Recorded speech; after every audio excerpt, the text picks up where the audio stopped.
Like a craft beer through a pint glass, these are the gays of our lives. A show where Lisa and Avery get out their gay decoder rings to decipher the gay alphabet and bridge the gap between the older and younger LGBTQ community and everyone fucking else. And now here are your hosts, Lisa and Avery. Don't blame them. Hey guys, it's Sears. And Avery. And today on The Gays of Our Lives, we have a very special guest. She was on The Real L Word, and she is the CEO of Best Guy Productions. Kacy Boccumini. Hey! Oh, I nailed that. Yes, okay. Got it right. How are you? Great. So great. Looks sunshiny out there. Is it still bright out there in LA right now? It is. So it's golden hour in Los Angeles, and I have a sort of home configuration where at this particular time of night, light just floods in. And so usually any calls, I'm like this. And like the whole house. So I actually, just for this purpose, I think I'm the only person in Los Angeles who doesn't own a ring light. So this is just a lamp. This is just like a regular standard issue lamp. And so no beauty mode. This is just me. You know, when the budget is low for production, you got to go with what you have. I know. Yeah. Like I could have put like a vase to give me some depth. I could have just done like we'll take it as it comes. That's it. That's as funny as I get, lady. Sorry. So you're an actress. How long have you been acting? 0% of me is an actress or an actor. Oh, no? Nope. But you've been in shows, right? You've been in things. I think like accidentally. So the real L Word is not acting. Well, correct. Shockingly. So I will tell you that anytime you see anybody walk in and out of a restaurant or an establishment, that is done twice. It's done once with an exterior, and then the whole crew runs inside and they get it again. So anything that you were talking about outside, you got to do that again. Also, when you're going to sleep, when you go to sleep and then you wake up and then take off your mic pack and hand it to the crew that's standing in your home, and then you wave goodbye and then you go. So those are really the only 2 bits of acting that you ever saw me do on The Real L Word. Anything that else I did on Take One Thing Off was totally because we needed somebody in the scene. And so I was there because I was producing it. And it was just like, hey, can you walk in the background and kick over this guitar? Yeah, I can do that. That's the extent of my acting. You weren't an extra in some. What other show did you look up, Avery? I thought you were in something else too. You have quite a bit on your IMDb page. Well, yeah, the digital series is 22 episodes. So I would say I have no idea what else came up. Sorry, I looked that up forever ago. It's okay. Digital episodes? I think I was in an episode of a show called Hack My Life. Again, though, just a woman who worked on Take One Thing Off put me in there. In fact, I did a self-tape for that. And then I think when it aired, they cut out all my lines. So I may not be not a great actor. Honestly, well, where I'm at with it is so rewinding to before all of this. And when did you come out? How old were you when you and I guess for me, because you guys are acting like The Real L Word was forever ago, and I feel like it wasn't. Like, okay, so when? Give me a timeline here. Sure. So I have known that I liked girls and was hiding it from people from the time that I was about 4, because I was in kindergarten. I remember I had a crush on a girl in kindergarten, and someone asked another child asked me who I had a crush on, and I said her name, and the response was like, "Oh, that's weird. Why would you have? You're a girl. Why would you have a crush on a girl?" And it was just like, noted. Don't ever say that out loud ever again. And then when I was 12, I knew what to call it. Like, I knew it was called gay. For sure knew it was a sin. It was like, it was the early, I think it was 1989. Was I 12? Raised in a Catholic home. Yeah, early 90s. So like height of the AIDS crisis, Yep. just full blown. Bush era. Huh? It was the Bush era. It was the Bush era. It hadn't quite gotten to Bill Clinton yet. But reality TV had actually also just become a thing. So people were just starting to see Pedro on The Real L Word, or Norman from The Real World. Yep. And Norman from The Real World in season 1 in New York was bisexual. And that was the first time I'd ever seen an actual gay person not on TV or a newscast. And then MTV was the other opportunity to see a bunch of like openly gay people. But that was the extent of it. You were like crazy flamboyant, nobody looked real, nobody accepted you. And I was like, oh, that's what it's called. That's what I am. I'm one of those people. I'm a gay.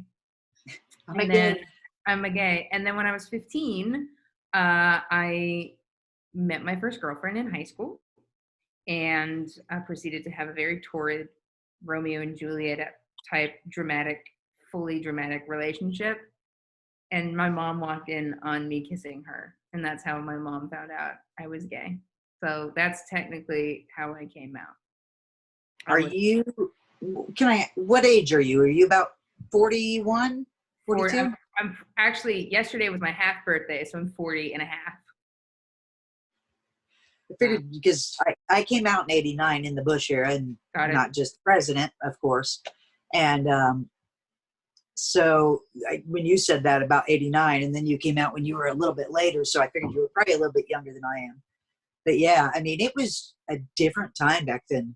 Yeah, for sure. It was brutal, and it's still brutal. It's like, you think?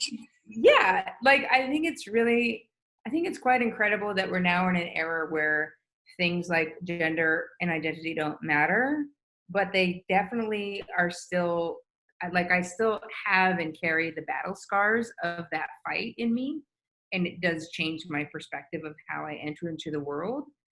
And like it's a constant battle to remind myself of the damage of like what it was to grow up during that time, right? Just telling yourself like, no, you know what?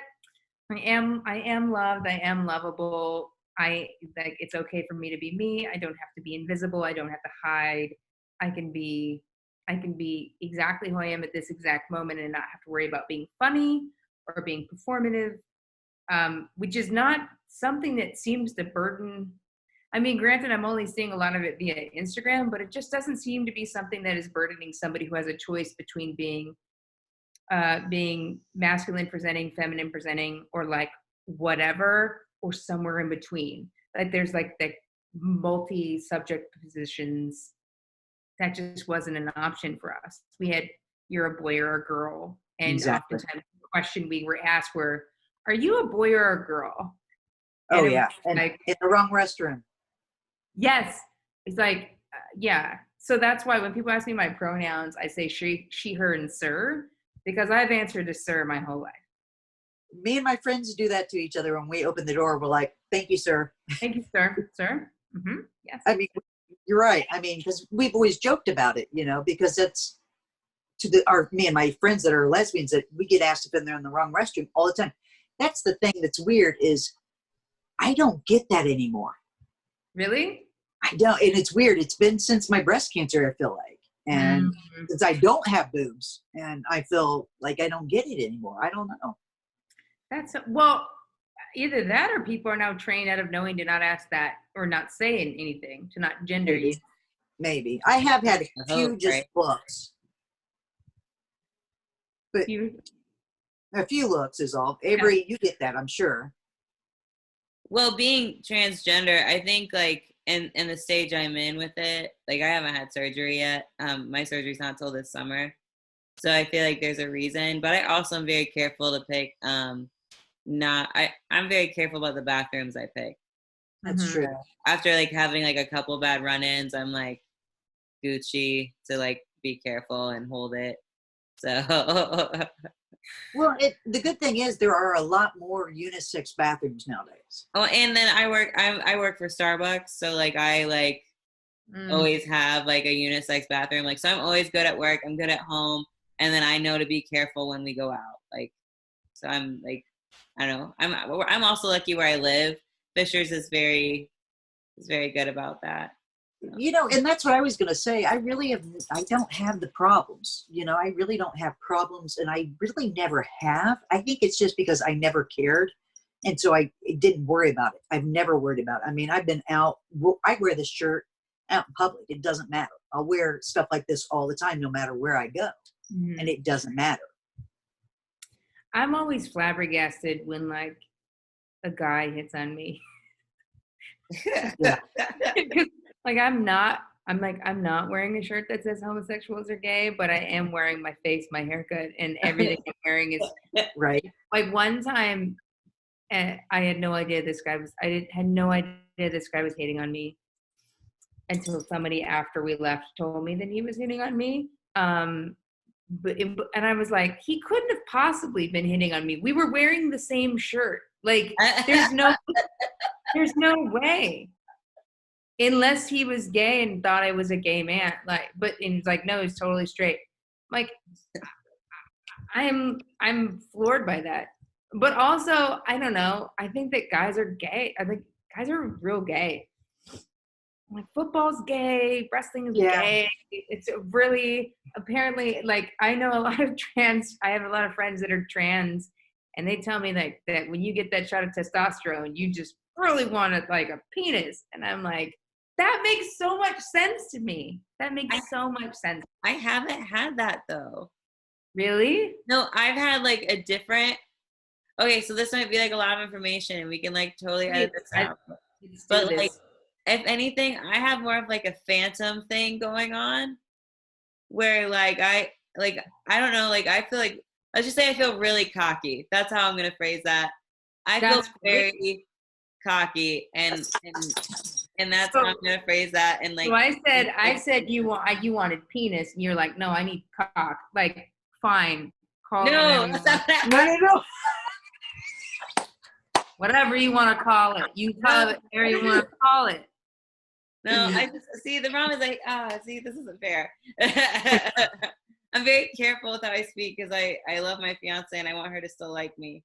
So that is the benefit of being single. I got nobody Exactly. to blame. Nobody. Got no strings. It's you know, people think, oh, you know, because I've been single a while, and I'm like, no, I love it. I wouldn't be living this life if I had somebody, because I would be worried about, what do you want to do, honey? Instead of, hey, I want to go play poker, or hey, I want to go to a comedy show, or I want to go out to LA. And I wouldn't be doing what I'm doing if I was tied down necessarily. And I'm very happy where I am being single. And someday I'll date again, but not right now. I'm too busy. You know, I got my first acting part last year on Baskets, a small part. Ooh. Yeah. It was 30 seconds, but still I have an IMDb page. That's all you need. Right? And you're SAG eligible off of it. Yeah. Oh, that's amazing. Right? Thank you. Yeah. It's so, I mean, none of that I don't think would have happened had I been dating, because I'm always self-conscious or really worried about, hey, what do you want to do? You know, instead of, you know, God, doing just what I want to do. Butch lesbian curse. Yeah. Why?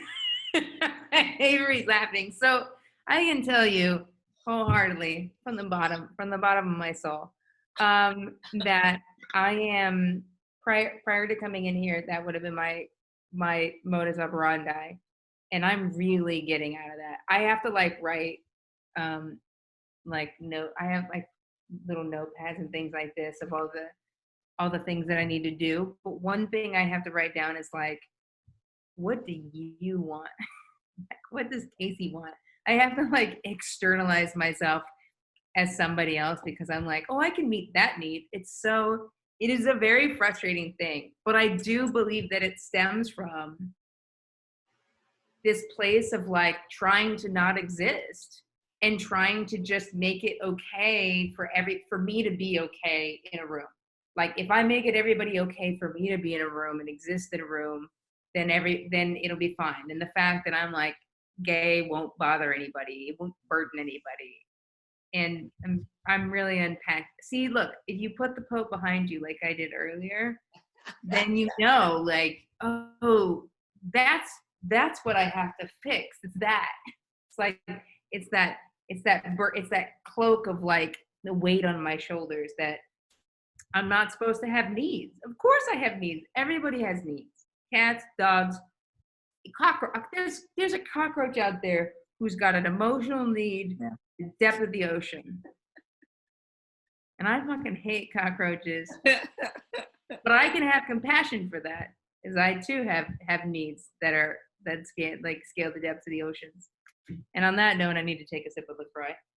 Okay, off subject, but did you see the waves that were blue last night? A friend of mine one of my comics friends posted about the waves that were blue last night. It goes from Mexico all the way. Yes, it's called like, bioluminescence or something like that. Is that it? Yeah. Sorry, so off subject, but that was so amazing. Who also has MS, who was also on the Royal Outward with me. She is like crazy into scuba diving. She's actually training to become a free diver. Do you know what this is? Oh, that's so cool. You know what free diving is? It's diving. It's like scuba diving, but like holding your breath. It's insane. She's insane. Amazing. Insane. Totally brave. But she now, as a mode of like providing therapy for the rest of people on Instagram, she's posting all these ocean pictures, and that was one of the ones she posted. Was it so cool? I was like, this isn't real, and then I looked it up, and it was like, and I'm wondering, and I saw in her picture where they had the beaches gated off, and I'm wondering, it doesn't usually come up to LA when it happens. It only happens every so many years, but it doesn't usually come all the way up to LA, I don't think. And I thought I read that, but I'm wondering if it's because of we're letting the environment heal. We're letting Mother Nature heal some, with all of us taking a break. Yeah, and staying inside. I know that my allergies have never been worse because the environment is healing and now everything is blooming. And like they are bad anyway because I have seasonal allergies and I'm allergic to everything, including dogs. Not cats though, thank goodness, because I have 2 of them sitting right over there. But yeah, it's everything is so green in Los Angeles.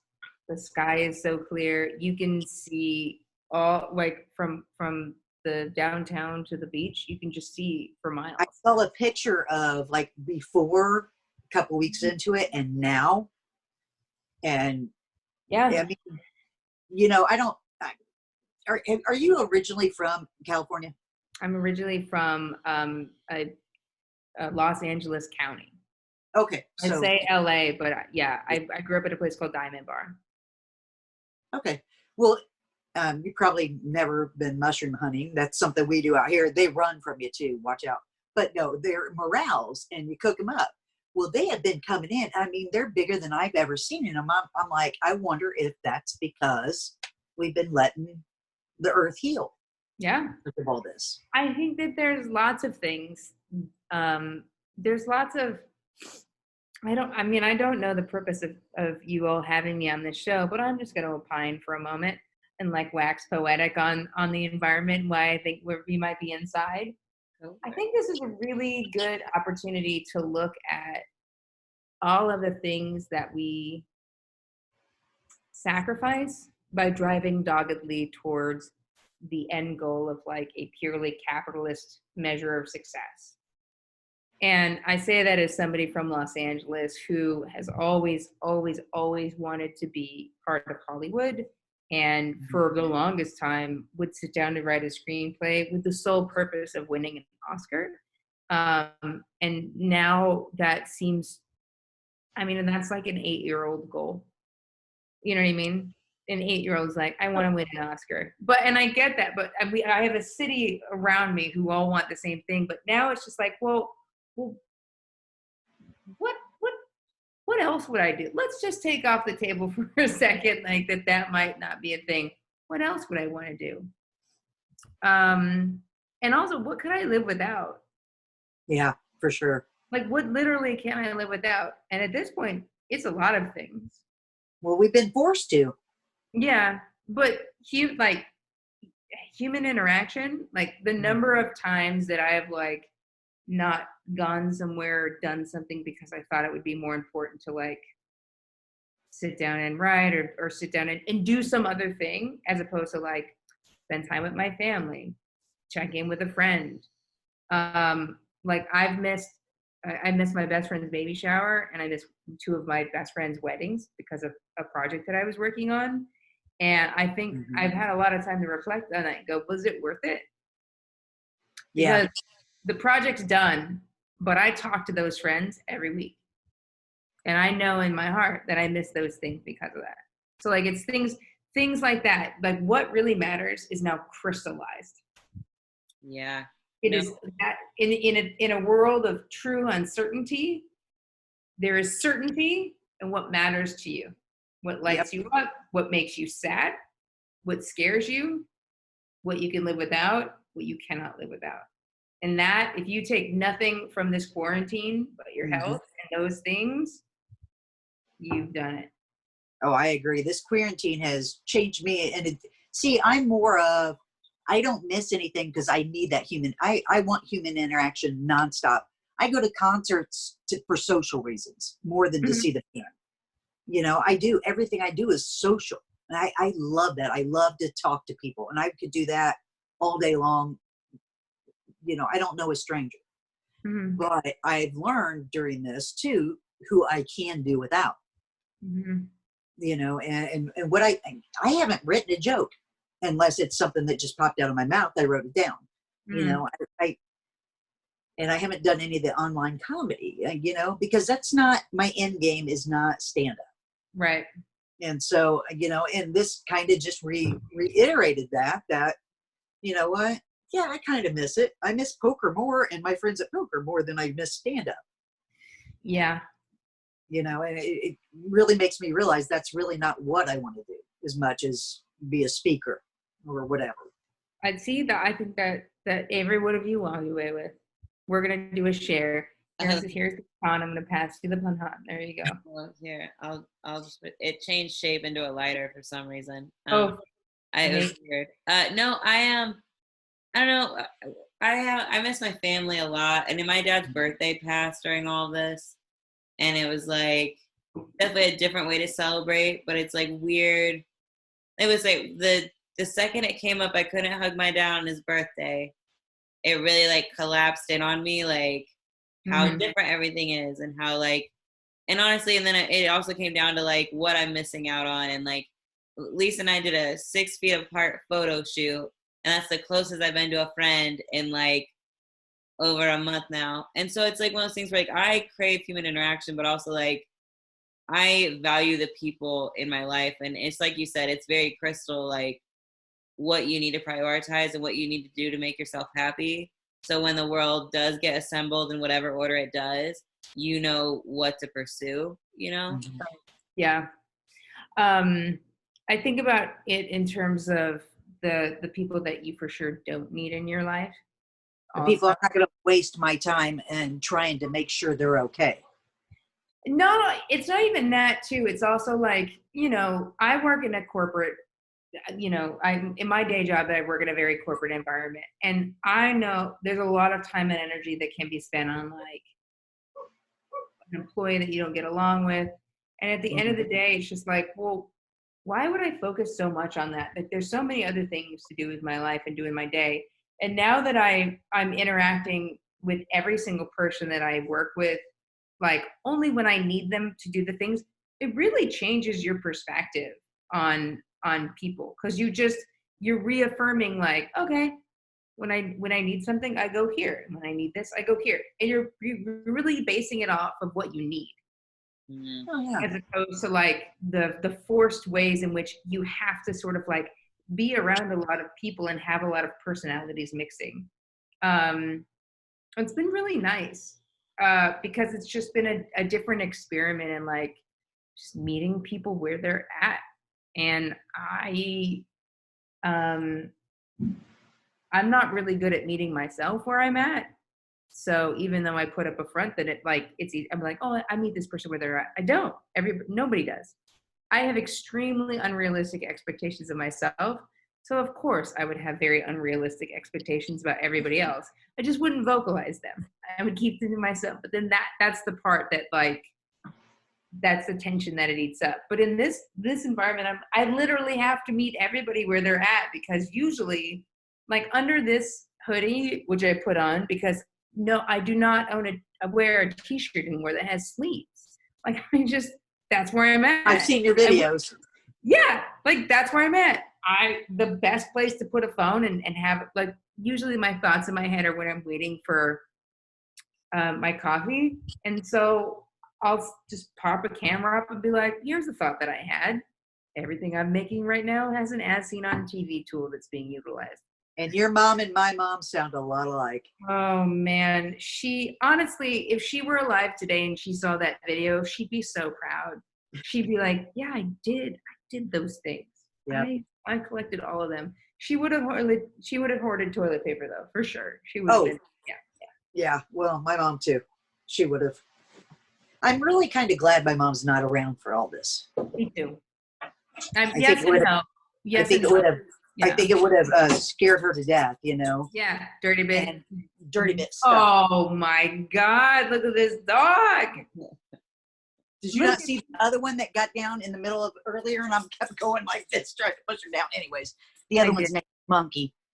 She's got a mohawk like me. I like it. Okay. Anyways, sorry about that. That's horrible. I never do that. Don't edit out dogs.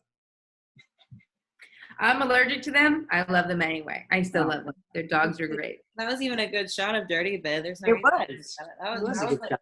She looked right at the camera and everything. I know. Yeah. She gave it like that, like over the shoulder dog thing. Yeah. They do that thing on TikTok where it's like a normal person and they go like this and then they're like, oh yeah. That's literally where all the gay people are. When I first went on TikTok, I was like, where the fuck did all these lesbians come from? I mean, granted, they're all 25 and under, so I'm like, well, that's not going to work for me. Well, that's what our guest last week said. TikTok thing. We just talked about this last interview. Why are people seeking dates on TikTok? I don't know. I'm not seeking dates on TikTok. I can't. Not you. No, I'm just sorry. No. Honestly, I think it's because there's a bunch of women who are just like, it's a very beautiful lesbian. And she's just like, I'm gay, I'm 30, I'm a Gemini, and I like femme on femme or what. It's just like, they just give all these reasons. I'm like pointing at if you could edit in that would be amazing. You're right. No. And also I also am realizing that apparently like just the generation below me of butch lesbians or people who present butch are called fuckboys now, and they're real shitty to women. What? They're called fuckboys. Fuckboys. So essentially like a version of toxic masculinity that they've just picked up. And I'm like, they're the femmer with the flat billed hats, right? Yes. And I'm like, what are you doing? Don't do that. Why are they adopting bad labels as well? Like, we can keep them like positive labels. I mean, well, I think they're called fuckboys because they fuck with you. Yep. And they're players. They're players. Yeah. And I'm just like, why would you do that? Also, this is the first time in human history, as far as I'm aware, that there have been this many beautiful lesbians in the world who are willing, and I'm just like, why would you fuck that up? Please stop doing that to them. Just, I'm too old to date them, but please be nice to them. Right?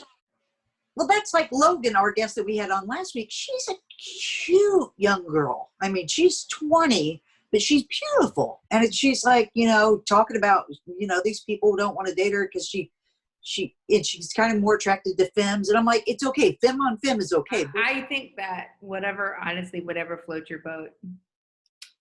I'm like, you can do femme on femme, you can do whatever, and she's just like, I can't. And I'm like, because you're on TikTok. Like, if you're gonna have a butch on butch couple, they're gonna win the apocalypse. So That's true. They're going to win the apocalypse, and their home is going to be like the most sturdy and well-kept thing. Yeah. Also, they're going to cook incredible meals. They're going to go for long walks together. I actually know a couple like Butch on Butch couples, and like they're lovely. I don't I've dated a couple girls with like short hair, but I wouldn't really necessarily call them butch. I did when I was a kid. There was a couple times that we both had mullets back in the day. Mm-hmm. The first time I had a mullet. The thing that I'm noticing more and more about myself is I'm trying to pick up on like I for sure have a physical type, 1,000%. And I'm trying to discern the difference between having a type and having a pattern. Yeah. I'm trying to get rid of the pattern and keep the type. Yeah. Right. Absolutely. And that type legitimately is based on Jennifer Beals in Flashdance. That is my type. That is it. What a woman. She imprinted on me when I was like 3 while watching Flashdance, and I have like every single person that I have ever been with has some sort of like through line, no matter what race. Just they're all versions of this. She's exceptional. But personality is what you're trying to work on then. More. I think that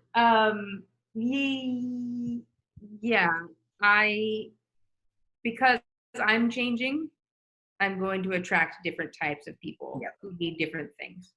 Like, anybody that I dated in the past, it was like lovely and wonderful, and even when it wasn't wonderful, they were simply a reflection of what I was putting out.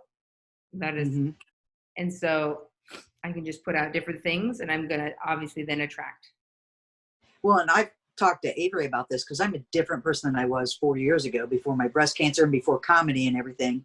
And when I haven't dated anybody in over 4.5 years, but when I do date again, they're going to date somebody that nobody else has ever dated, because I am such a different person now. I think that's true of anybody that comes out of this situation after being alone for a while. It's just like it's different. It's going to be very strange to let somebody through that door and like let them touch things without a mask or gloves. Like, right? Dental dams are going to be a thing again, I think. No, they'll never be. I can't even imagine. Look, TMI. One time, one of those fuckers almost killed me because it went down. It went like down. I've never used one. Avery's like, what? I was trying to be safe. I was trying to do the responsible thing, and I used it. And apparently, if you don't hold tight enough and you suck, it goes in your. That's my worst nightmare. That's exactly why I never attempted. I saw what they were, and I'm like, no, you can inhale this. I'm not gonna mess with that. I literally that's my worst nightmare, and you just confirmed it can happen. There's different. So let me just say, for the community that believes in safety, I would stick to the externalizing of that motion. Do not try to, don't try to do the interval training. Just stick to the monotonous. Don't interval. That's it. That's all. That's my tip. Don't interval. I don't know if it's for you. Just keep the stamina up. Don't do interval training. It's hilarious. I've never used one, but I've got a group of girls that we've been friends since we were 5, and they're all straight. And I said something about them, and they're like, "Are you serious? You guys really?" And I was like, "Yeah." So the next dinner that we had, when I went to the dentist, I asked him if I could have like 5 of them to take to my friends, and I took them to them, and they were all like in dinner and Cheesecake Factory, like pulling them out, like it's sticking their thumbs through them. I'm like, they stretch forever, and that's why you have to be careful. Is because you think it's like it's like taut, and then once it's taut, it can't go anymore. But you're like, no, it really can. It can go awry. Did they like Heimlich that out of you, or did they have to like surgically remove it? I'm freaking out. No. As a lesbian, I have an extreme gag reflex, and that is what ejected it. So like it was like, I think the gayest possible moment of my life of like, not only am I gay because I've just sucked a fucking dental dam down my throat, but the thing that saves me is also my gayness, because my gag reflexes rejected it from entering my body any further. And that I think is what they should define as a gold star. Like, that shouldn't have to do about anything else. Is that it's when you're so gay that you get into danger, and then it's your gayness that saves you. And Saves your life. 100. that's everybody has an opportunity to be a gold star because of that. Well, like, because then the only reason you're alive is because you're gay. That's exactly right. That's 100. That makes so much sense to me. It's put me in a lot of danger, but it's also what makes me great. It's also what put you in that danger. Correct. Oh, That's right. God, that's Otherwise, I would just, you you know what I wouldn't have been? I wouldn't have been an interval. I would have just been static. Just one lapping, monotonous, no one, yeah. No, can't do intervals. We're now. Done. We're done with that metaphor. Yeah, Can't do intervals. We're done with dental dams. I guess, see, my thing is like, I see, when I'm single though, I'm totally like that. And I think that I get that breaking the pattern thing. Cause like, when I'm single, I do, like, I'm just kind of like, but then I met Allie, and obviously I don't have to worry about that anymore. But it's one of those things that's hard when you're by yourself. I kind of forget that like you just want that someone. And then, sorry, I'm just jabbering. I feel bad about it. No. Why do you feel bad? I think that's a very honest emotion that you're touching on right there. I've been in really, really long relationships, and I was married for a really long time. So I haven't lived by myself. Like, I hadn't lived by myself, for more than, I think, like 6 months until January. So like, I'm new to this. And now I'm really like, this is like really, really new to it. So it's a very confrontational way to address being by yourself and being I'm not single because I'm not dating anybody or looking for anybody. Like, I'm trying to be okay with just being myself and not define myself as any sort of state, either coming out of or walking into somebody else. Yeah. Because that's just being me without doing anything, without making any jokes, just standing there, just being okay with that state is very difficult. Yeah. I have a really hard time staying present. And in anything. So I'm really trying to do that. I'm really good at because I like telling jokes. I love telling stories. I'm a very communicative person. So it's really easy for me to just kind of like go off and disassociate in certain ways or perform something in certain ways. It's hard for me to just be, to be vulnerable and be.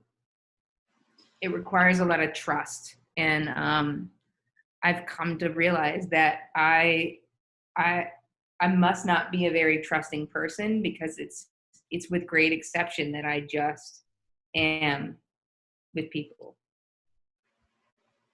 Wow. That might be the most honest thing I've ever said in public, and I'm so glad I got to say it to you too. Well, there you go. I love that. And it totally says like what this COVID has been for you. You know, like this. And it's different it's different for every one of us. Like for me, I don't stay home. I mean, I probably, if I didn't have dogs, I probably would never be at home. Mm-hmm. I mean, I go. You know, I play poker, I do comedy, I have my own CBD line, I'm up there doing that stuff. Yeah. And you know, I do all that kind of stuff, but I just don't stay home a lot. Like, I don't cook, you know, but I've learned to cook a little bit during this. I was the exact same way. If you looked at my calendar, it was like, go. I had a full-time job. I produced Take One Thing Off. Then we started to throw the live show. And I was doing my own writing at the same time. There was I would see my friend, I would see my family. Like, it was a heavy, heavy social calendar. So in all of that, I forgot to just like exist. Yeah. It for me though, my good friends that we've all been friends with since we were 5, we would have a weekly Zoom call, and we're having a social distancing birthday party for me on Sunday, where we're going to be in a parking lot 6 foot away from each other. Happy early birthday. Well, thank you. But these people are my true family, and no matter what, even through this, and I think it's brought us even closer, which is really hard to understand because we're so close already. Mm-hmm. But it's actually brought us closer, and then other people it's brought me close to that I wasn't really close with at all. And then so it's just weird how you see a difference in people and the way they treat you during something like this, I think. This distance, right, between you and me is much more intimate way of interacting in a certain sense, because usually when we're around each other, we forgive this. Absolutely. And you can't do that here, right? You can't. And also, like, have you ever seen people like get this look? You know immediately when they're looking at something else. Like, you have to stay very present on something like this. And You're I think right. it does. I didn't think about that. It touches a different part of your. I think it touches a different part of your soul, and also, we're scared. All of us are grieving. All of us are going through some state of grief for the state of the world, for the people we can't help, for the government that we can't change. We are grieving a loss of the manufactured control that we thought we had over our lives, and that the world as we thought it was in our normal. And also the world that we all are really afraid could arise, and are seeing it slowly unravel before our eyes. Like, there are people on the street right now holding automatic weapons. And in courthouses, how did they even get in with those? They're white. That's how. It's fairly militia they're machine white guns. But with machine guns. In the Midwest too. They're white guys in the Midwest. I mean, I don't white guys in the Midwest, and also this country was founded on people who believed in revolution and guns. It's horrible. It is, but also it's not a far cry from how we have always been, which is the important thing to stop telling ourselves that this is outlandish for our country. It is lockstep with who we are as a country. 100. That straight, cisgendered white men with guns can do anything. And no one will stop them. Not the president, not Congress, not the police, nobody. Except somebody with more guns, or the person who has the gun setting it down, which is unlikely unless they get their way. If someone wants to be afraid of a reality, it's not running out of fucking toilet paper. It's that we're not going to face that narrative. That's what we should be the most afraid of, that we're going to continue to lie to ourselves and tell ourselves that that's not us. Because every other community of color knows it. The Black community has been saying it literally forever. But all we have to do is say, nope, that is in lockstep with who we are as a country. And no matter what I do every single day, I need to, at the very least, not continue to tell myself that that is not us. It is us. It is our president. He is the Tiger King. That's who he is. Yeah. I mean, at least in delusion levels. Yeah. But also as in how much people fucking love a crazy person and how much they're willing to invest in a crazy person as opposed to focus on things that are truly scary. Like, I think that if you put those two orange people next to each other, that will tell you the story of what we're telling ourselves in America. Mm-hmm. There's the truth, and then there's the story we tell ourselves. And the truth is, we do not want to address the problems that we have. I feel like I've gotten way more serious than you thought I would get, and I'm sorry about that. No, I'm not sorry about that. This is great. Yes. No. This is an aspect of my personality that not many people get, and this is possibly why I was divorced, because she thought she was getting one person, and then I turned out to be this person. But yeah. But no, we're all living this right now, so this is perfect. I mean, we're all in Queerantine, or hopefully getting out kind of now a little bit soon. And I just, the thing that freaks me out about it, letting a lot of us out, of our houses, is they should make it mandatory that people wear masks in public, period, the end. That's one thing that I think they should. I don't think they're doing it right, properly, in my opinion, but it's just my opinion. I think there's some things that, I don't know. It is scary. It is. Especially with us having our, immune systems aren't the best. I They're did want to compromised. ask you, Wait, what medication are you on? Are you on medication? And if Oh, so, Cretus. which one? Oh, Cretus. Okay. Got it. Yep. What are you on? I'm on Tecfidera. Okay. Do you do well with that? So I am, when I was initially diagnosed, I was offered Copaxone. And That's what I did. I said, no, thank you, because I'm afraid of needles. And I was very candid with my doctor. And I said, if you make me stick myself with a needle in my stomach every morning, I will become very depressed and I will not want to do this. This will make it harder. I'm like, is there anything else I can do? And he's like, well, I got very lucky because Tecfidera had just come out as like something that we could try. And lo and behold, I have an iron stomach and I was able to withstand the side effects. I still get the flushing a lot of the times, and it makes me very scared not to have food like close by. Uh-huh. But other than that, I'm okay. So when were you diagnosed with MS? Because obviously it was a lot earlier, more recent than mine was. I was in 2000, so I was on Avonex at the first. Oh yeah. Nothing but shots. I got married. So this is a terrible analogy because I track it by when I got married. No, I track things by who I dated. I had my first symptoms in 2008. My first symptom was a blurry spot in my left eye that they missed. Mm-hmm. And then like a month later, this hand like went numb, and I still actually, I don't have feeling here. You feel like you have a glove on, kind of? Yeah. Yep. That like this, I call it like a second, there's like two layers there. Yeah. It's so weird. It's changed the way that I type. So now I only type like a T-Rex, if a T-Rex could touch the keys.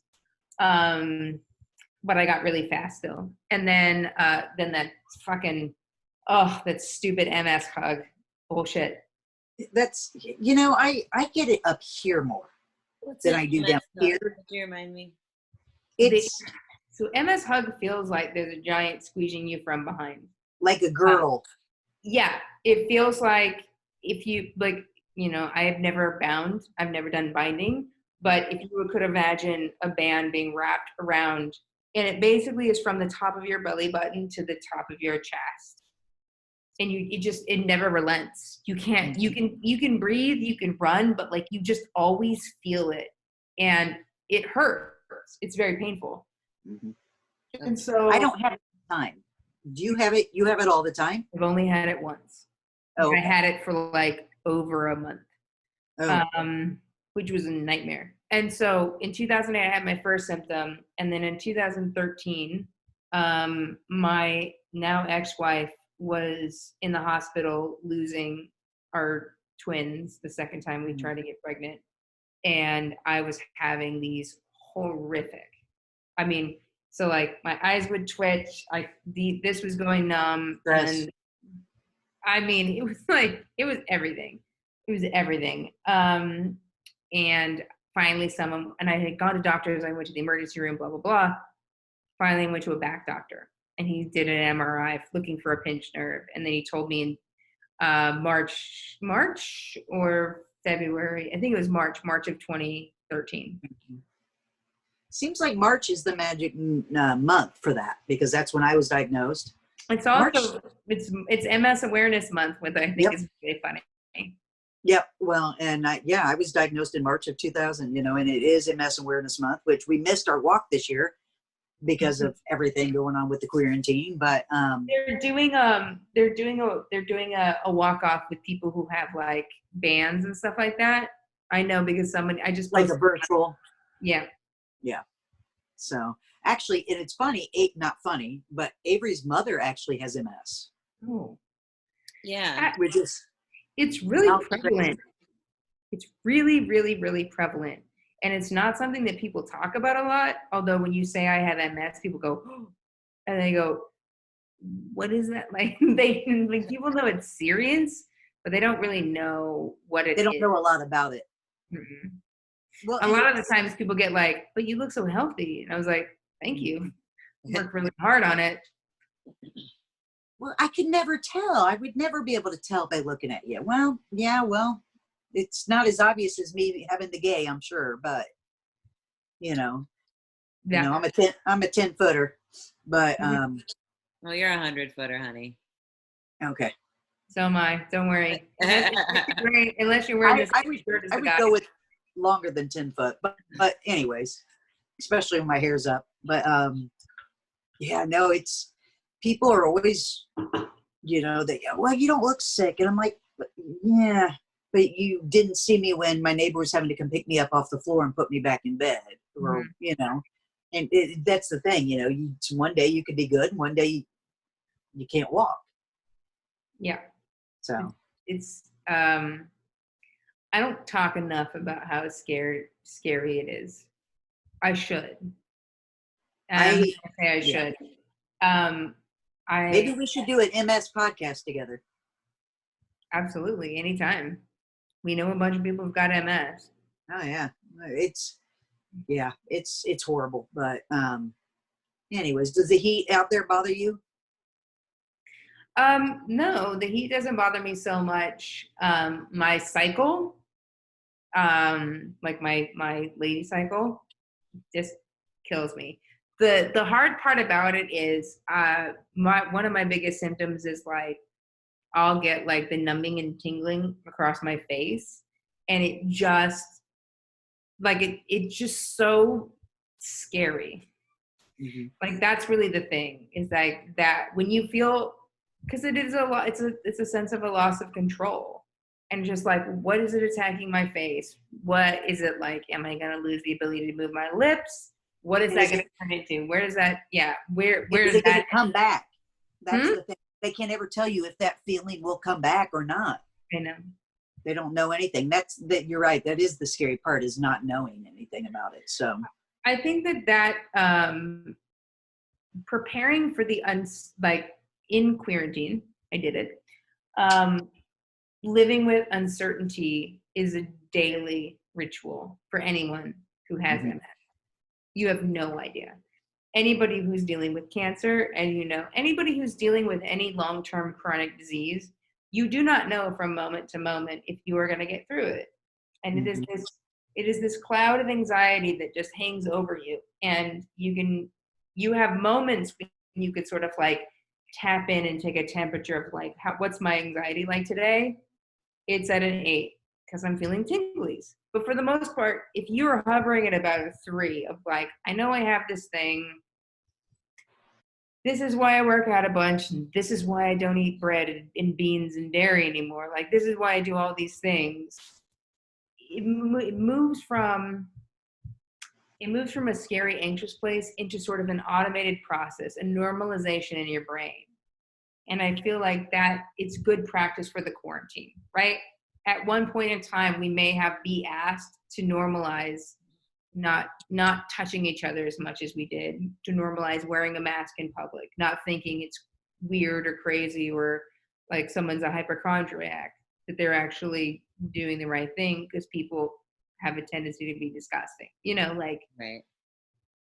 Well, the one thing I did notice today, I had to go to CVS to pick something up, and I had my mask on, and it was warm out today here in Indiana. And I was like, this is something that's going to affect me because of the heat. And when I get overheated, I go paralyzed on my left side. Oof.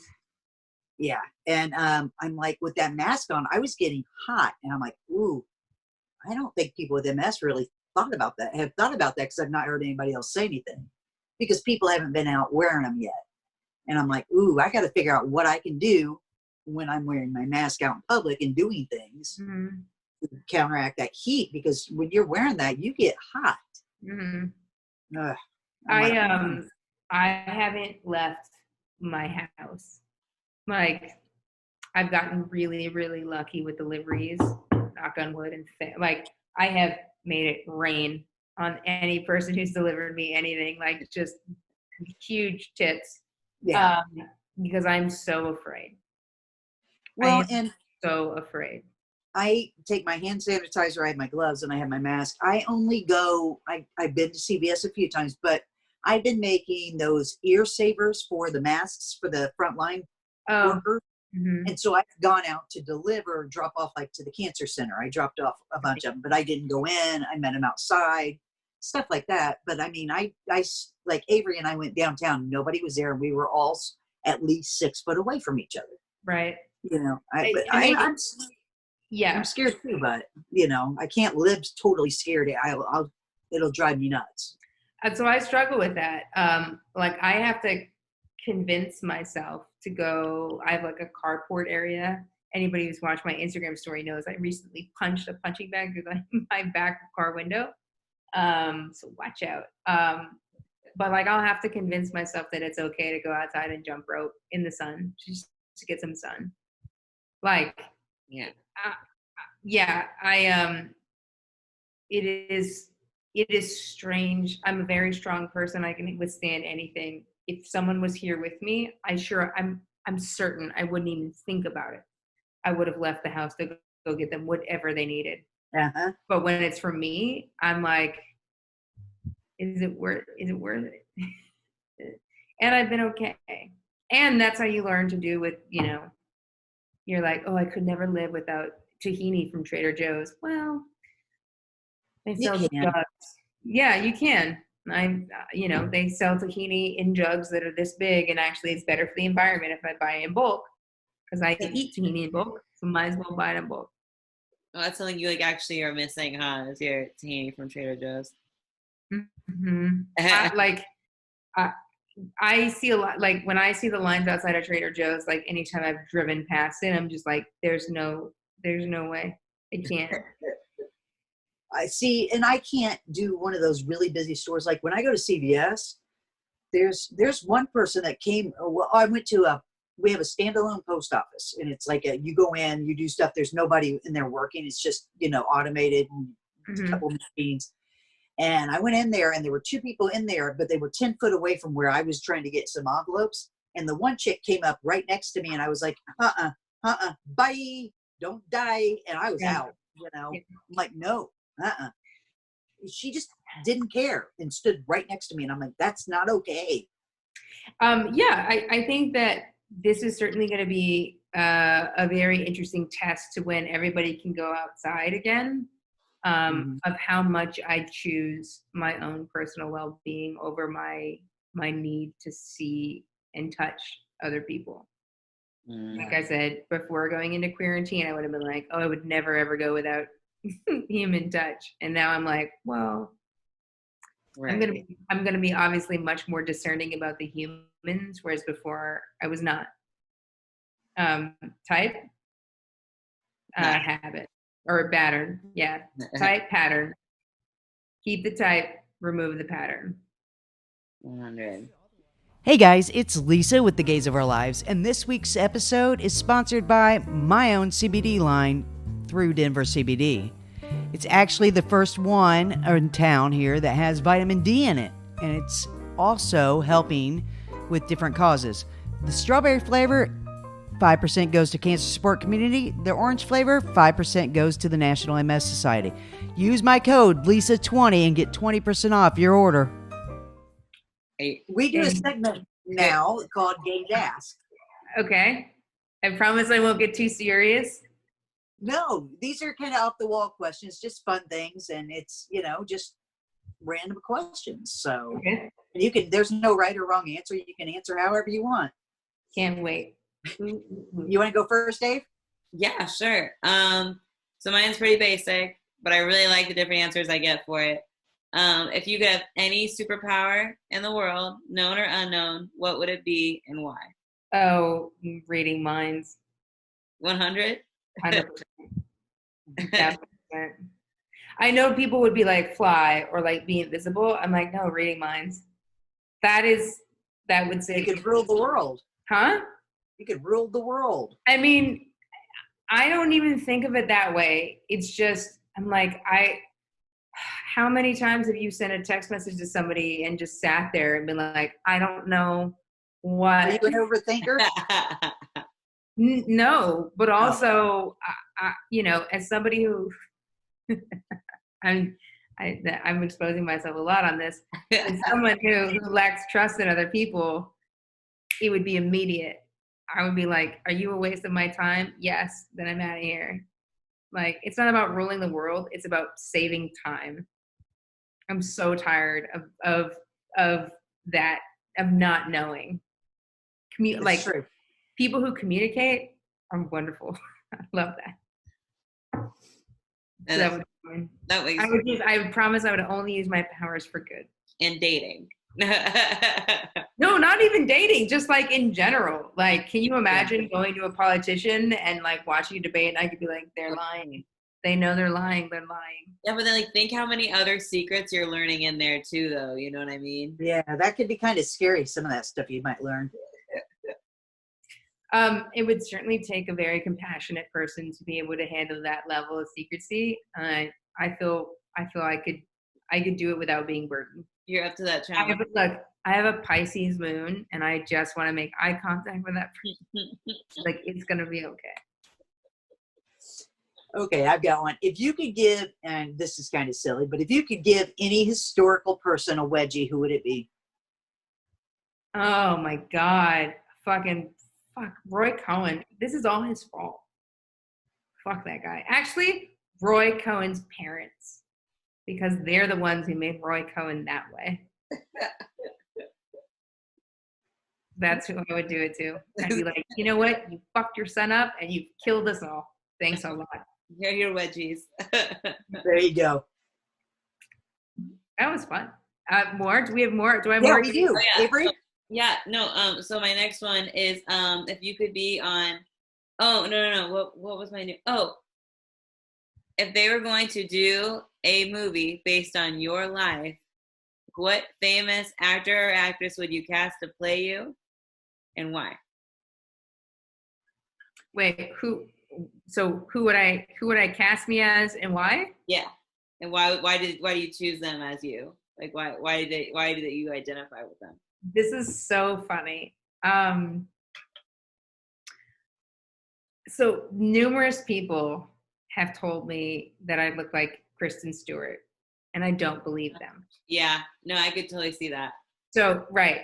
I think it would be hilarious. Only because she's now gay and I think has a haircut very similar to this. I would be very curious to see her approach me as a subject, because all I do is smile and I'm super performative and she's a little bit more. So right. And when she gets like that, it's like a little weirder. Like when she's done it for like a few roles, it's like yeah, it is. Normal. I think it would be very, very funny. Who else? I don't know. I would. Yeah. I don't necessarily like. I based myself so much on men when I was a kid because, again, are you a boy or are you a girl? Those are the choices. So like, I based most of my personality off of, not most of my personality, but like my mannerisms and things like that. Like I just watched Tom Cruise movies and copied him because I was like, that's who girls want. So I just got to be that. Like that's why I had a go-go character named Tom Cruise with an H, spelled Thom Cruise, because I was like, that's the guy. He's that guy. And when we smile, we kind of look alike. So can I say Tom Cruise? You can totally say Tom Cruise. Oh my God. That's a fantastic answer. Breakout Oscar role for Tom Cruise to 100. play me. Right? 100. He could so play a lesbian. 1,000%. I raised Kristen Stewart. She's been fired. She's been replaced by Tom Cruise. What a world. That causes like a whole scandal in Hollywood. That'd be amazing. It does. It would be great. He would deserve the Oscar. He would deserve it. I think he would. I think he gets on. I secretly want to become his best friend in talking about Scientology. That's really honestly what I want to do. So I would use like an Oscar bait part. Right. I was gonna say, there's got to be some way we make this work all together. Yes. Have you actually ever ran into him being out there in LA? No. No. Yeah. At some point, I would love to meet him and just sit down and have a conversation. Be like, "Come here, buddy. Give me a hug." If I could read minds, that would be one of the first ones I want to read and just be like, "What's going on there?" Although I think I already know. I mean, based on what I know about Scientology and shame. Yeah. All right, Tom. Okay. Who was your favorite? Who is or was? It's over, I think now or not. I don't know. Who is your favorite character on the L Word? Not the real L Word, but the L Word. Oh, I mean that makes 100%. Yeah. Yes, I remember watching the trailer and I was like, that's my dream. Did my fucking fantasies just come true? Yeah. Is my dream girl now a lesbian? Did I like manifest this? Man, I didn't even think about that. That's crazy because that's totally Jessica Biel. And then that's so funny. Jennifer Beals. Jessica Biel is married to somebody. I do. Yeah, I know. Every freaking time too. Even when I was watching it, I did that. I did, and I also love Dana. Oh yeah. I love Dana. I can't believe they killed her off. That was I know. broke my heart. Dana was for sure my favorite. And Carmen. Holy shit, was Carmen. Carmen. Yeah. Carmen was smoking. God. I don't know the actress that played her, but she was so hot. Okay. Agreed. That was a great list of L Word characters, guys. We put a good list of lovable L Word characters. I think so too. All right, you want to ask your last one? Yeah, this last one is a bit of a challenge that I've been throwing at people because I love putting people on the spot. It's like my favorite thing. So, what is your best dad joke? Oh. Oh no. I'm like, my mind has just gone blank. Do I have any dad jokes? I can't even think of a dad joke, honestly. Settle totally for a good pun or wordplay, but try and follow the dad joke out, right? You've got time. You've got plenty of time. We have an editor for a reason, so. Well, so here the trick is that my dad is a great storyteller, but he's not a dad joke guy. Okay. But you know what? It's funny. I know he would tell me all the time what my mom's favorite jokes were. So I could tell you a dad joke or my dad told me about my mom. Okay. It's a little long though. So I'll tell you, yeah. So that's funny. Here's a gender flip for you. My dad joke is actually from my mom. I love it.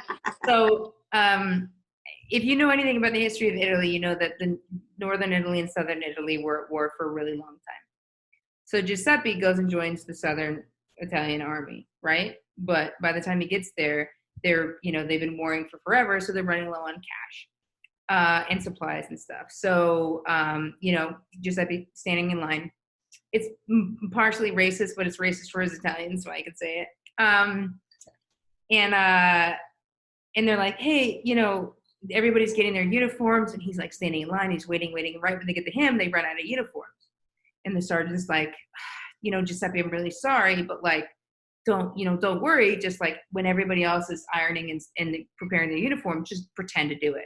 So everybody else is like ironing their thing, shining their buttons, and there's Giuseppe just pretending to do it. So the next day they're handing out rifles, standing in line, and Giuseppe's waiting. And right when they get to him, they run out of rifles. And he's like, oh, man. And Sergeant's like, hey, what'd I tell you? Same thing. Just pretend like you have one, okay? Everybody's out there shooting. You just go shoot it, shoot it, shoot it, shoot it, shoot it, shoot it. So the next day they're handing out bayonets.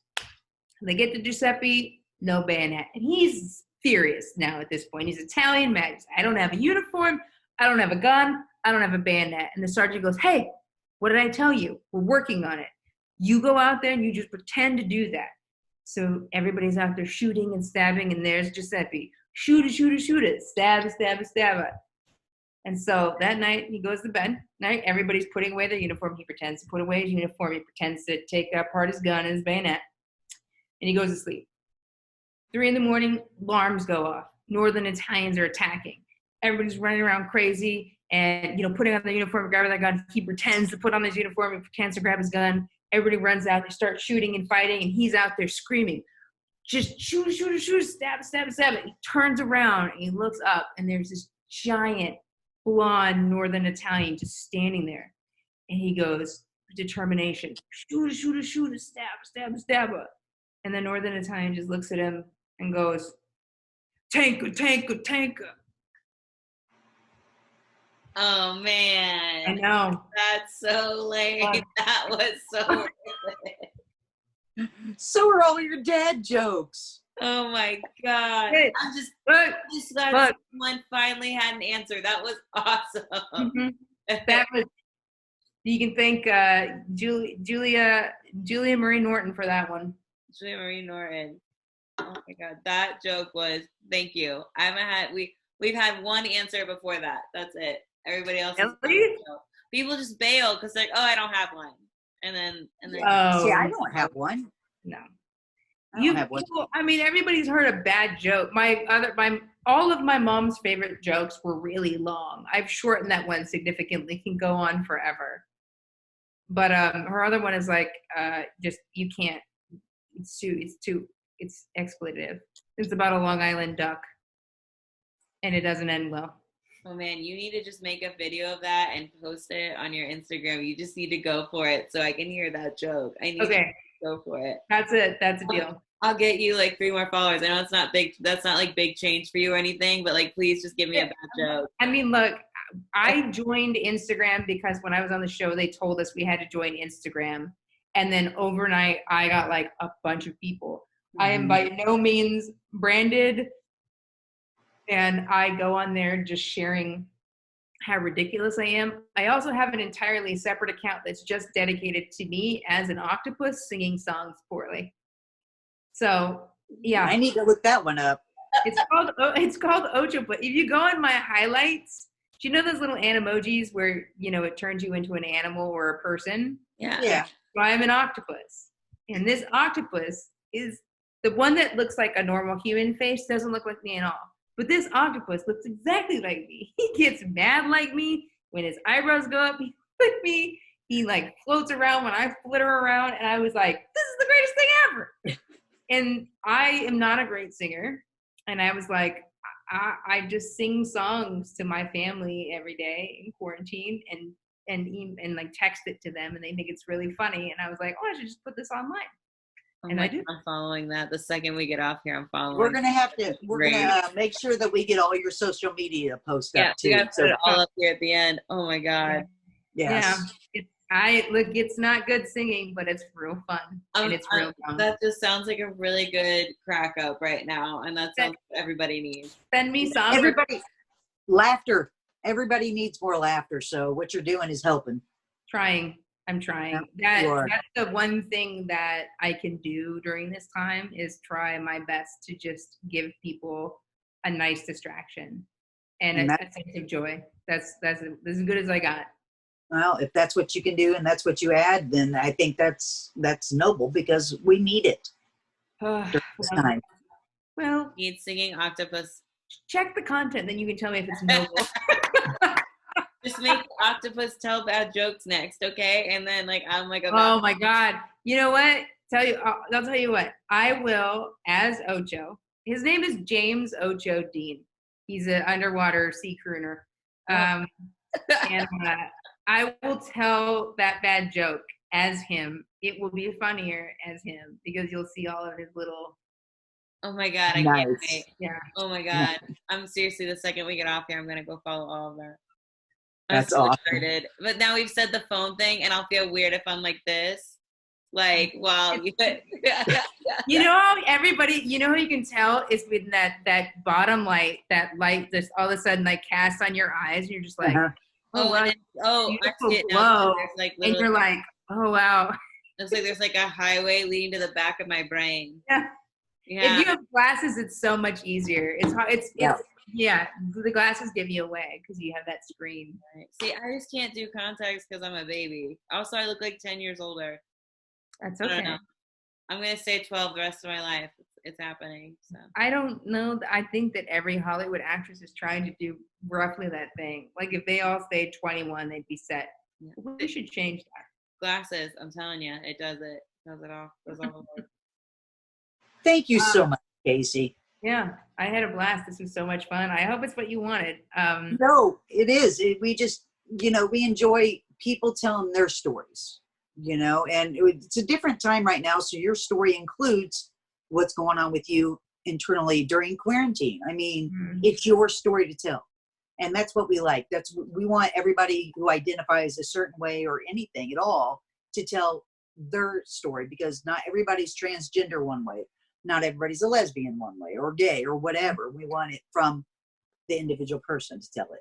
Well, and you did such a great job achieving what our goal usually is, which is to paint a whole picture of someone. And you genuinely gave us a whole picture of you, which was great, like from beginning to end. And you even said it, you were like, well, you get one thing and then there's this other thing, and that's me. And I'm like, yeah, okay, no, that's exactly what we want though. Yeah. Like, Well, that's good because there's many people inside me. We still never got to octopus. What? Yeah.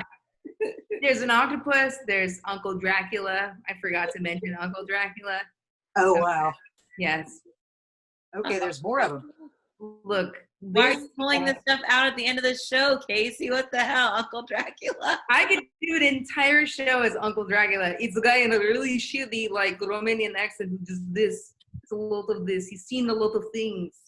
Yeah, I can see the cheap tracksuit. Huh? I can see the cheap tracksuit. Oh yeah, no, he's got a top hat and wears a trench coat, but otherwise he's blends in completely, but it's cool. I've spent a lot of time by myself. You know what? We're comedians, and I think you should be. I'd go to the show. I would. Absolutely. I'll think about it. I'm not gonna do it. I'm not kidding. Can't do it. Oh man. Well, thank you again so much. I had so really much appreciate fun. it. I'm gonna give you this is a safe social distance hug. Aww, I could feel it. Look here, I'll just hug Mike. There you go. That's what it feels like to hug me. Well, thank you so much. We appreciate it. Hey, if you guys want to be on our show, there's a contact me page at www.laughs.life. Or you can follow us on Facebook, Instagram, Twitter, YouTube, Snapchat. I think that was all of them. I don't know. Kind of TikTok. We're not TikToking though. We're not TikToking. Yeah, we're trying. I've made one TikTok video and I made it as the octopus, where there's the video where it's like one person going boop boop boop boop, they go like this and they turn into something else. Yeah. I close my eyes and I'm still an octopus. That's my one TikTok. I thought it was hilarious. We'll have to look that up too. 28 people have viewed it, and I hope they got a little chuckle out of it. That's funny.